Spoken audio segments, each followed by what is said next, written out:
السلام علیکم ورحمۃ اللہ وبرکاتہ۔ میں آج آپ لوگوں کے سامنے سورہ کہف کے فضیلت کے سلسلے میں دوسرا قسط بیان کرنے جا رہا ہوں، لہٰذا آپ سبھی سے درخواست ہے ویڈیو کو آگے تک بنے رہیں، ویڈیو کو لائک کریں، شیئر کریں، چینل کو لازمی سبسکرائب کریں، جزاک اللہ۔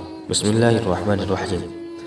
جمعے کی رات میں سورہ کہف کی تلاوت۔ حضرت ابو سعید خدری رضی اللہ تعالیٰ عنہ فرماتی ہے، جو شخص جمعے کے رات میں سورہ کہف کی تلاوت کرے گا، یہ سورت اس کی اور خانہ کعبہ کے درمیان نور بن جائے گی۔ دارمی۔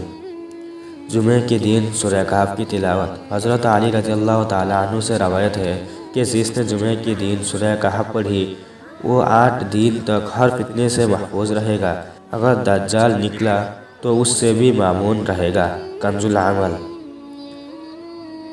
حضرت ابن عمر رضی اللہ عنہ سے روایت ہے کہ جس نے جمعے کے دن سورہ کہف پڑھی، اس کے قدموں سے آسمان تک نور چمکے گا، جو قیامت کے دن اس کے لیے روشن ہو جائے گا، اور اس کے دونوں جمعوں کے درمیان گناہوں کی بخشش کر دی جائے گی۔ کنز العمل۔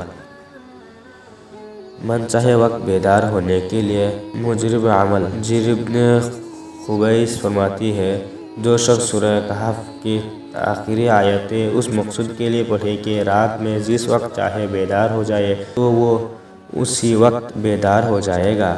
عبیدہ نامی راوی فرماتی ہے، ہم نے اس کا تجربہ کیا اور اسے ایسا ہی پایا۔ دارمی۔ سورہ کہف اور سکینہ کا نزول۔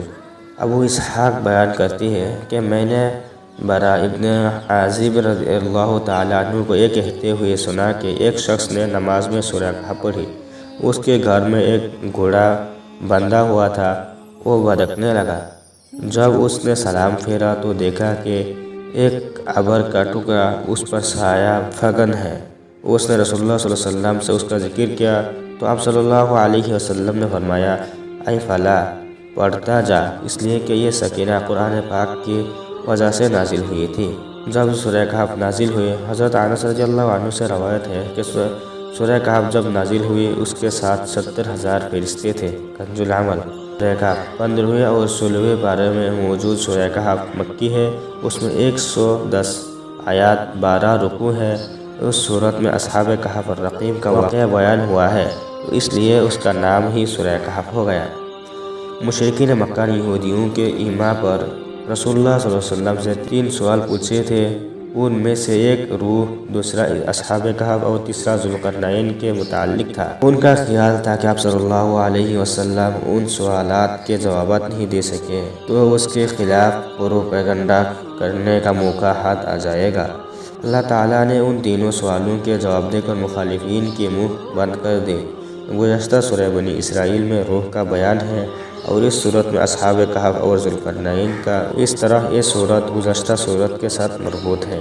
ویڈیو کو لائک کریں، شیئر کریں، چینل کو لازمی سبسکرائب کریں، جزاک اللہ۔ السلام علیکم ورحمۃ اللہ وبرکاتہ۔